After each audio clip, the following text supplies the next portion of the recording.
Bonjour, donc dans cette capsule nous allons souligner les objectifs et les acquis d'apprentissage, donc relatifs au chapitre 4, module administration des bases de données, donc le chapitre relatif à l'audit de la base de données. Donc nous allons commencer par définir l'audit, et plus précisément l'audit standard. Donc par la suite nous allons identifier la stratégie d'audit. Donc pour commencer, bien sûr, il faut savoir comment activer l'audit, quels sont les audits, comment auditer les instructions SQL, les privilèges, les sessions, comment auditer aussi les connexions des utilisateurs, et par la suite, comment bien évidemment vérifier les entrées d'audit via les vues du dictionnaire de données, les vues d'audit. Alors, donc, l'audit, on peut tout simplement le définir par le terme surveillance. Donc, il dit auditer une base de données, donc surveiller, contrôler. Donc ça doit faire, bien sûr, impérativement faire partie intégrante des procédures de sécurité.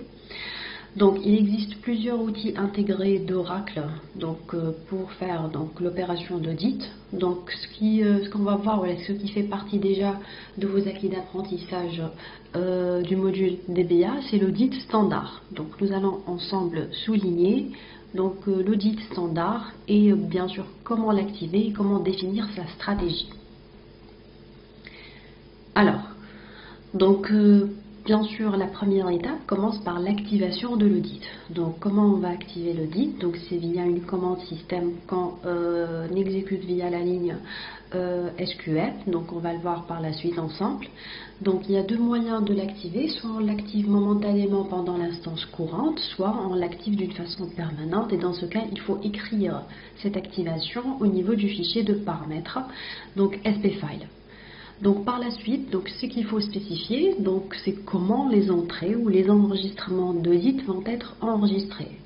C'est soit dans une table de la base de données, soit dans un fichier au niveau de votre système d'exploitation.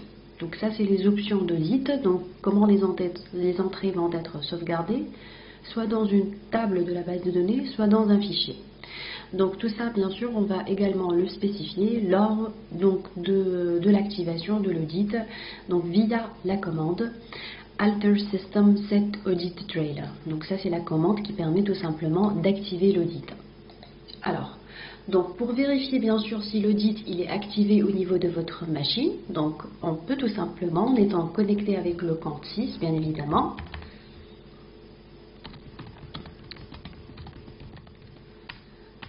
exécuter la commande show parameter audit trailer. Alors, pour mon cas par exemple, ici, la valeur de audit trail, elle est initialisée à db extend, donc mon audit, il est activé.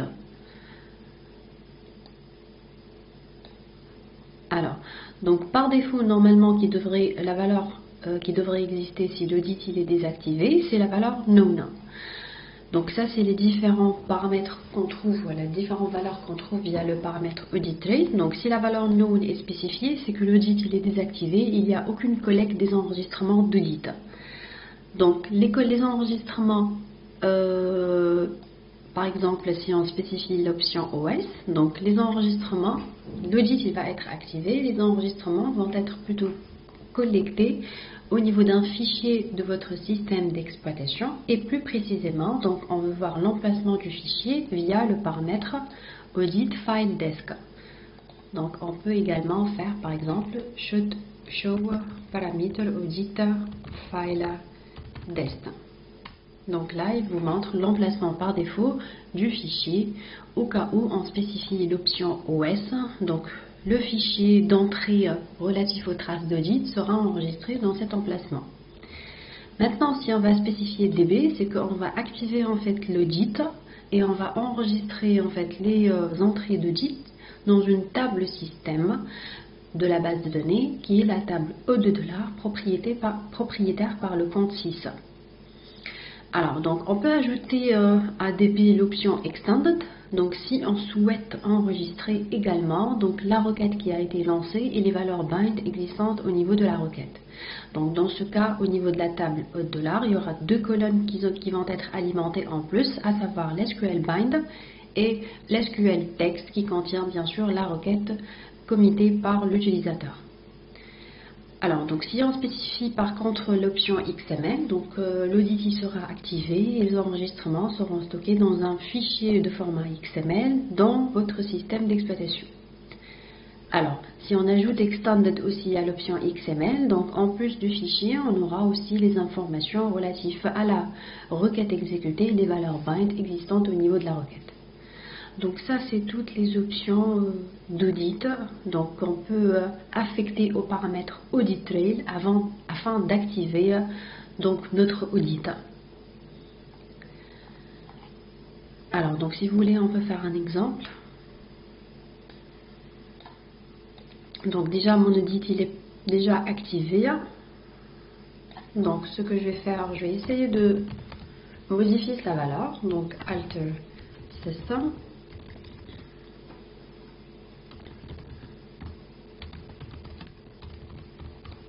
Audit Trail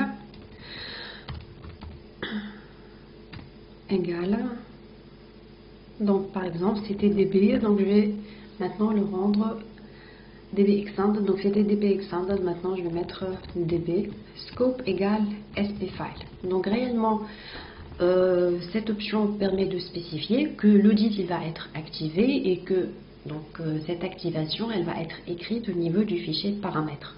Alors le fichier de paramètres SPFile, bien sûr, c'est le premier fichier qui est lu lors du démarrage de la base de données. Donc si on va réexécuter normalement maintenant Show Parameter Audit Trail, donc vous remarquez que la valeur elle n'a pas changé. Donc elle est encore DB et Extended. Donc pour prendre en considération la nouvelle option, donc il faut faire un shutdown. Donc il faut arrêter en fait la base de données et bien sûr la redémarrer. Donc un shutdown, par la suite donc on fait un startup.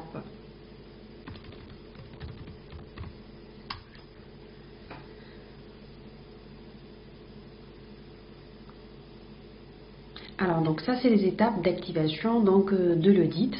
Donc on l'active via la commande Alter System Set Audit Trail en spécifiant ici l'option que vous voulez. Donc en spécifiant DB, donc on va récupérer les sorties en fait, les entrées d'audit dans la table $, qui est propriétaire par le compte système. Alors donc si on spécifie SPFile, bien sûr, donc la valeur elle sera écrite au niveau du fichier de paramètres qui nécessite un redémarrage de la base de données.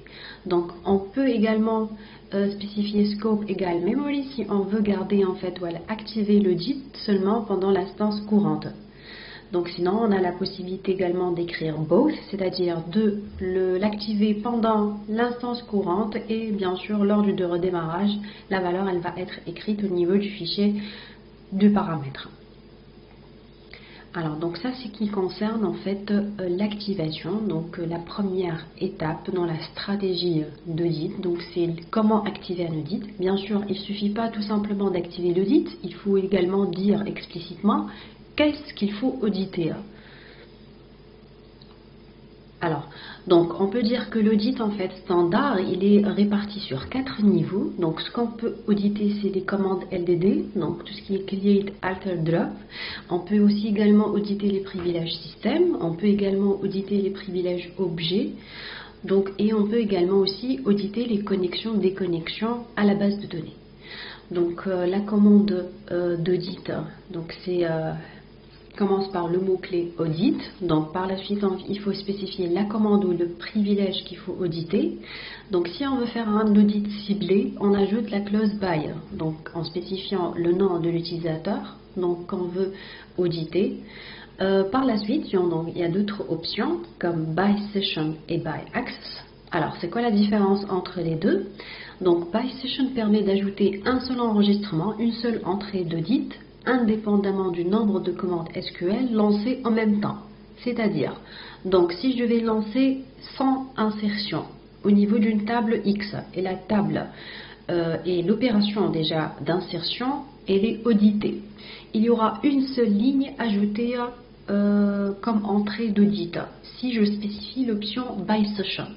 Par contre, si je spécifie by access et j'ai ajouté 100 lignes dans une table et la table elle est auditée, l'opération d'insertion est auditée, il y aura 100 lignes d'entrée d'audit. Donc là, c'est un peu un audit beaucoup plus donc personnalisé. Donc si on veut avoir des détails, par exemple, et la requête qui a été lancée donc sur le serveur.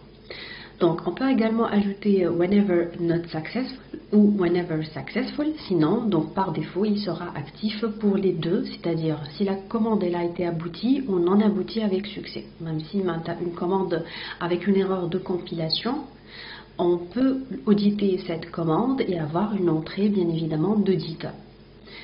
Alors, donc bien sûr, il y a également l'audit d'objet. Donc, si on veut spécifier un objet bien déterminé, on ajoute donc la clause on, en spécifiant bien évidemment schema, c'est-à-dire le propriétaire de l'objet, point le nom de l'objet. Sinon, si on veut rendre, voilà, généraliser notre audit, on peut écrire on default, donc, et bien sûr, tous les objets seront concernés par cet audit activé. Alors, ceci permet en fait de montrer quelques détails d'audit. Donc, par exemple, l'audit de commande.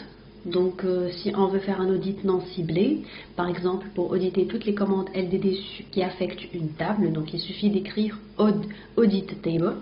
Donc, dans ce cas, ce qu'on va auditer, c'est les commandes create, alter, drop faites sur un objet de table, indépendamment de l'utilisateur et indépendamment si la requête elle est bien sûr aboutie ou non aboutie. Donc si on veut cibler, donc il suffit d'ajouter la clause by en spécifiant le nom d'utilisateur qu'il faut auditer, et on peut également par exemple auditer seulement les commandes qui ne sont pas abouties en ajoutant whenever not successful. Donc bien sûr, comme je vous ai dit, l'audit il peut être réparti sur 4 niveaux. Donc ça c'est un exemple d'audit de commande. Donc un autre exemple sur l'audit de privilège système. Donc comme par exemple l'audit select. On peut également faire un audit sur un privilège objet, comme par exemple les commandes insert, update, delete, que ce soit d'une manière ciblée ou non ciblée, bien évidemment, en spécifiant la clause par access par exemple, ou en spécifiant exactement quels sont les privilèges objets qu'on va auditer. Et on peut également auditer bien sûr la session, donc en exécutant tout simplement audit session, voilà, audit create session, que ce soit whenever not successful par exemple ici, donc même les tentatives de connexion avec des coordonnées incorrectes, donc on aura des entrées dans la table ou le fichier correspondant des entrées d'audit. Alors, donc maintenant, le contraire, pour annuler ou arrêter un audit, donc il suffit d'écrire, voilà, d'ajouter le préfixe no. Donc la commande c'est no audit.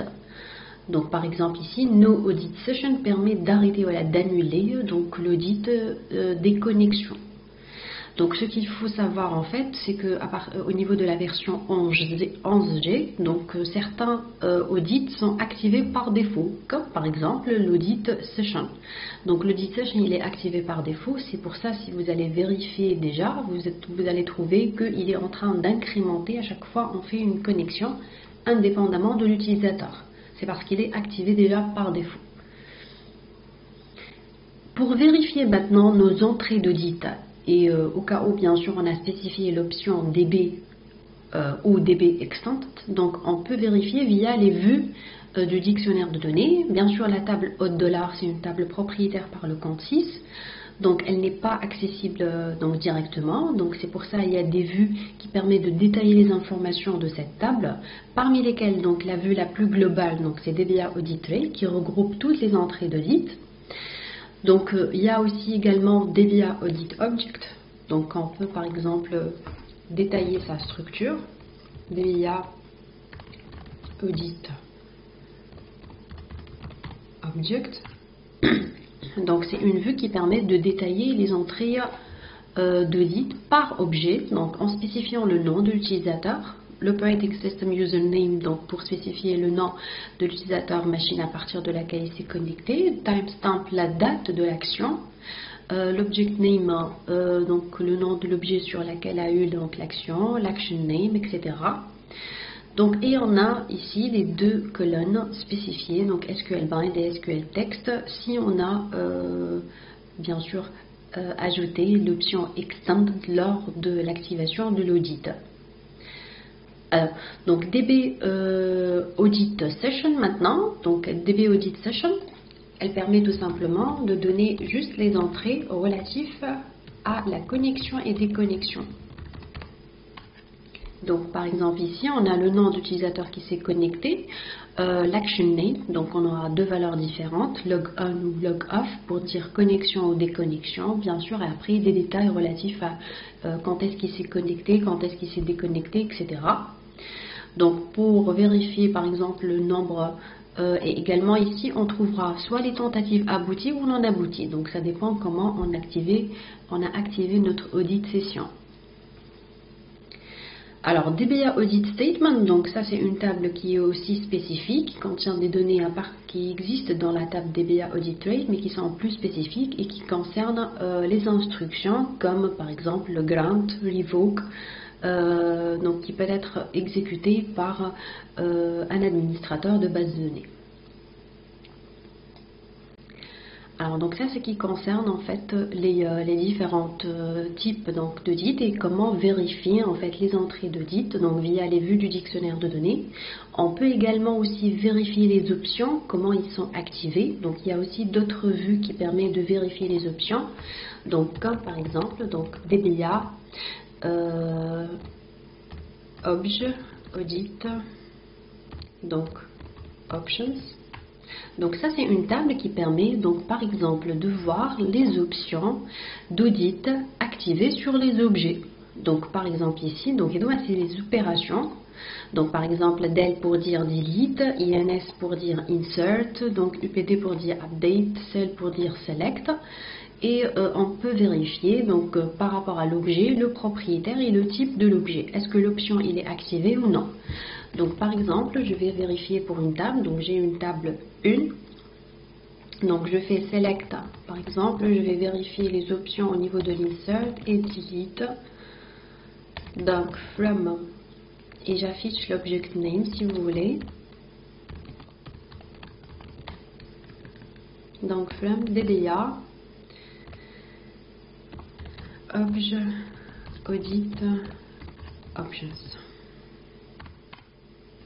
Alors regardez, donc par exemple ici j'en ai 3 tables, donc j'ai pas spécifié le propriétaire, donc c'est pas ça le plus important.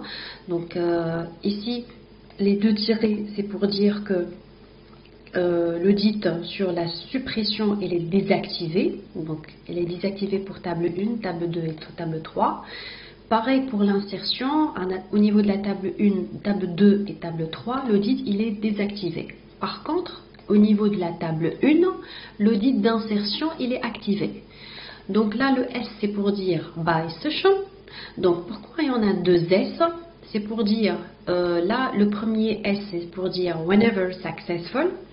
Et le deuxième S, c'est pour dire whenever not successful. D'accord? Donc ça, c'est une vue du dictionnaire de données qui permet donc de vérifier les options d'audit activées sur les objets. Donc comme ça, on a souligné les différents objectifs et les acquis d'apprentissage que vous devez savoir dans le chapitre 4. Donc je vous remercie pour votre attention.